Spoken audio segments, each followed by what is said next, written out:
There are three things I want to show you about your blood pressure. Please pay attention. Because every day, somebody somewhere is experiencing heart attack. Every day.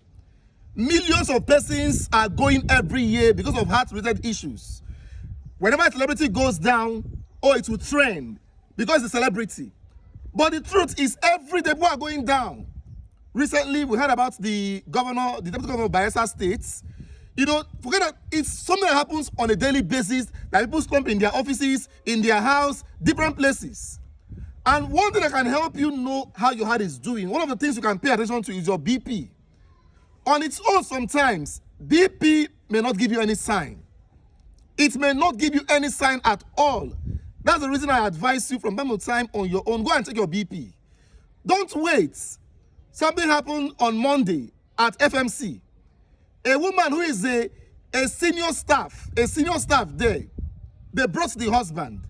The man just had sudden chest pain, severe chest pain. When they brought him to FMC, you know, when the cardiologist saw him, he was like, "Why, madam, how can you be a senior staff here? One of the, you know, and your husband is like this." The BP was so high. Cardiologist told the wife, told the woman, "I'm not sure whether this man can make it too. I'm not sure." And in a few hours from when they brought him, before you know, he gave up. That's why I tell you, don't joke with your blood pressure or anything that has to do with your heart health. What are the three things you need to pay attention to? Number one is your BP itself. What's your BP? Your systoles, your diastole, what's it reading? When you take your BP and your systoles is, you know, 130, 130 something, 140, don't let it pass 140. Once it's 140, you need to bring it down. I've been showing you things that can help your heart health, several videos. Pay attention to them. Once the lower reading, your diastole is going to above 80. You know, you need to start working on it. Adjust your lifestyle, the things you eat, do exercise, they would help you. That's the first one. Second one is, what is your pulse pressure? You have checked your blood pressure, fine. Number two is, what's the pulse pressure? How do you get that one? Minus the lower reading from the upper reading. If the upper reading is 140 something, okay? Lower reading is 80 something, okay? Minus it. What do you get? What you get must be between 40 and 60. If it's below 40, it's not a good sign. Above 60 is not a good sign.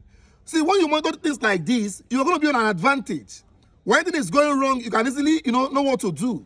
So always check your pulse pressure minus upper reading from lower reading. What do you get? Note it down. Once you see that it's between 40 and 60, thumbs up.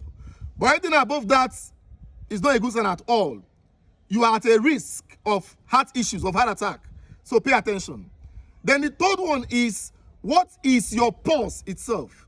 You've checked your BP, you've checked your pulse pressure. Now what about the pulse itself? What's your pulse? Your pulse should be between 60 and 100. And the pulse simply means heartbeat per minute. How many times your heart is beating? Beam, beam, beam in 1 minute. If it's below 60, it's not a good sign. If it's also above 100, it's not a good sign also. Tachycardia is not a good sign. It can trigger cardiac arrests. So pay attention to these small things I'm telling you. You know, focus on your heart health, Always check your BP. Don't say it doesn't matter. It matters. Check your BP.